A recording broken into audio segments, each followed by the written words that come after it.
Yo, how are we feeling, guys? Crypto Bullseye is here with your Wednesday market update, and it's going to be an important one because what is it that we needed? We talked about in the last video, slight pullback in Bitcoin dominance. What else is it we needed? A weak DXY, a weak dollar. What else? A pullback in the USDT dominance. What did that give us? We've talked about this, guys. It gave us strength in the crypto market and an altcoin pump. And what have we got today? We've got that altcoin pump, and that's what we're going to talk about. Got requests from the Golems Gems community. I've got requests from the Crypto Bullseye community. Guys, meet each other. Welcome to each other. We've got this hand in hand together, and let's get into the video. I work hard each and every day. I get lost in the words I say. I don't push pause, no, I push play. I won't stop till I make a change. So, right, guys, before we get into the altcoin requests, let's have a quick recap of the last video, what we need to look out for, what we were looking for, and what we need to happen going forward. So remember, we've got this bearish divergence on the Bitcoin chart.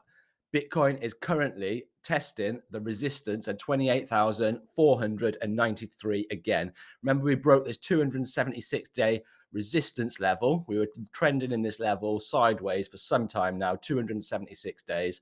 Bitcoin broke out of that. The rest of the stock markets are dumping. The banks are all in crisis, and crypto is rallying on the back of that. So it's broken away, it's decoupling, and it's doing its own thing at the moment. So if Bitcoin pulls back at this resistance level, that's not a bad thing because it can bring dominance down, let the altcoins rally. And this is going to be a few days, this, guys. So if this pulls back and tests this level here, previous 276-day resistance, as support, it's going to give the altcoins a good rally. So this is what we want overall, guys. We want a breakout in the total three. And this is what we talked about. We want a breakout of this head and shoulders here. We want to break the neckline. And once we have broken that, we've got higher targets above. So that's what we're looking for. We need a slight pullback in the dominance. We did have a slight pullback a couple of days ago. And we've got a green candle so far, and that's on the back of the Bitcoin pump, retesting that 28,000 resistance level again. So we had USDT dominance, and we had two different scenarios for USDT dominance. We didn't want this scenario. That's going to mean people are going off risk into stable coins. We wanted this scenario. We're going to break this previous support as resistance, retest as resistance, and then a move to the downside and a pump for crypto. And the same with the DXY as well.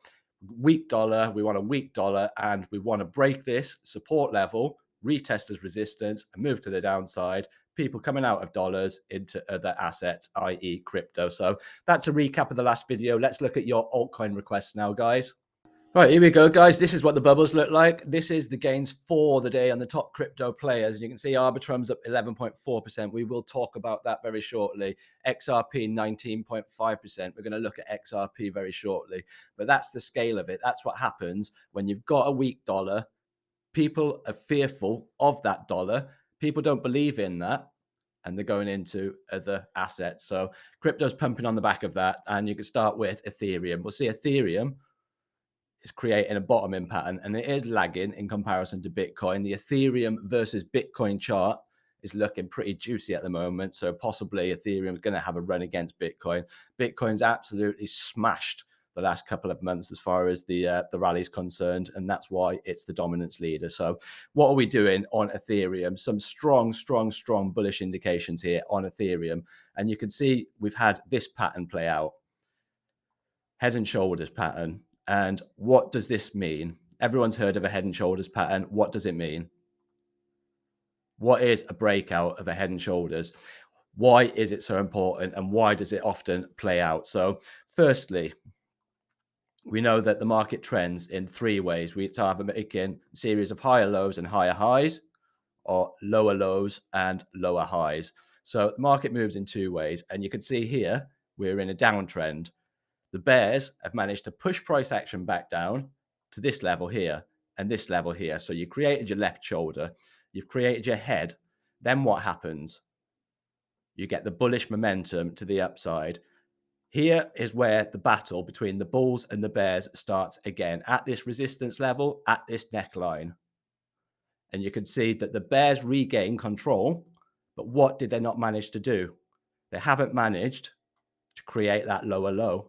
continuing the trend to the downside. So the bulls have regained momentum in this instance, and they've managed to break the neckline, retest it as support, and hopefully for Ethereum, it'll be on its way. So Ethereum's the second biggest as far as market cap's concerned, and that's why it's important for Ethereum. So Ethereum looking bullish. XRP, let's have a look at XRP. Wow. Anyone know why XRP's rallied, guys? Let me know in the comments. You can see that we've been in this range for XRP for some time, similar to Bitcoin. We've been in this range. Let's count it, guys, together. And we're breaking out of this range today. So how long? 326 days, nearly a year. And today is the day that we're going to get the possible breakout. All eyes on XRP, guys. All eyes on XRP. It's run. It's not financial advice. Wait for any kind of pullback and see if we retest this level as support. What is this level? Level to watch, 54 cents, between 54 and 55 cents. You want to retest this as support. You retest that as support, and XRP can start making moves to the upside. So that's XRP. Let's have a look at Ravencoin next. And this one, what you'd want to watch for on this. Let me just check. We've got, right, okay, we've got a 786 retracement. So you've had a 786 retracement. What I'll be looking for on this is a break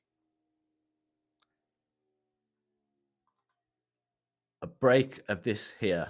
Once you get a break and a confirmation above, you can start looking at higher levels. What higher levels can we look at? We can stick an extension on there. We've had a 786 retracement.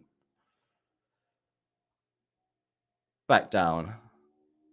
What levels? 1-to-1 equal measured move, sitting at 0.04048.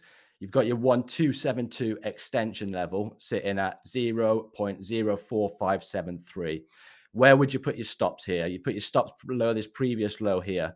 Previous low is sitting at 0.02003. So careful with this one, guys, because it doesn't look like it's much of a range, but between here, where price action is now, and where the previous low was, you've got a drop of 16%. So careful with Ravencoin. That's what I'm looking for, a break. AVAX. Let's have a look at AVAX. AVAX looking strong. Let's do the same with AVAX. So what kind of a retracement have we had? We've had 618, golden pocket between 618 and 786, bullish. Right, okay, so what do we want here? We're actually getting a break here. So you want a break and a close above this level. So we're currently sitting at $17.33 on AVAX. Where would targets be? You got a break and a close here. Your main targets are going to be the previous high.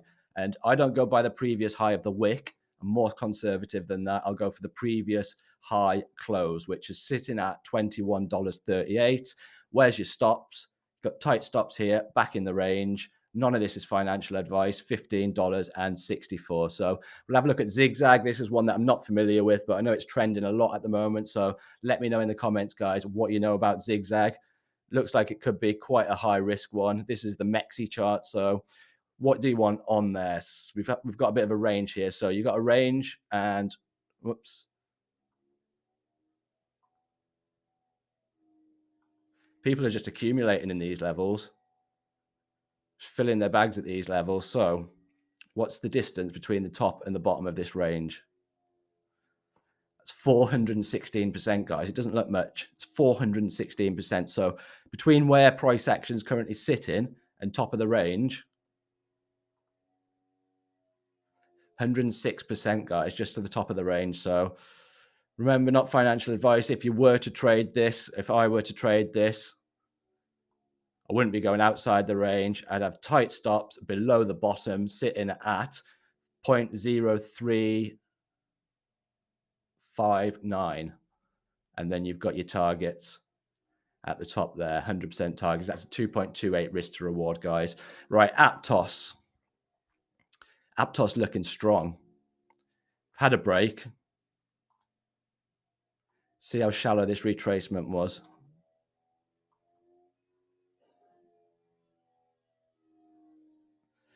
You had your 618 retracement. You've had your break. on Aptos. So targets on Aptos. You got targets sitting at $18.42. Tight stops on this one. You got tight stops on this one at $10.26 or in the region. If you wanted to be a little bit more conservative, put it below the previous low here, sitting at $9.02, not financial advice. So last couple, guys, DYDX. Let's have a look at DYDX.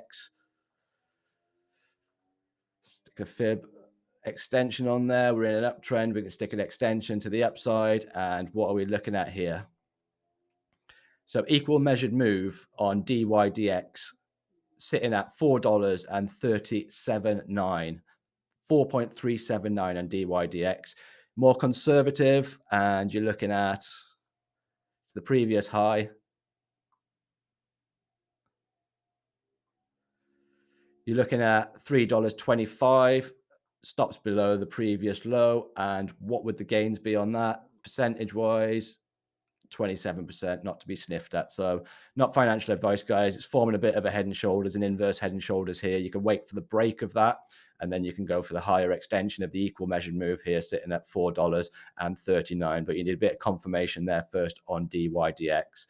And Arbitrum, guys, can't say much about Arbitrum, but it's had a couple of green days. It's got 1 week since its launch. So can't really say much as far as technicals are concerned. It's currently trading at $1.25, and this is the Binance exchange. Previously looked at Arbitrum on KuCoin, and it went to over $10. So this is the Binance chart. I hope you enjoyed the episode, guys. If you did find it useful, smash that like. And if you're not a subscriber and you did find the content to be good, to be useful, and you got something from it, consider subscribing, guys. Thanks from me. Take care. Enjoy the rest of your day, and goodbye.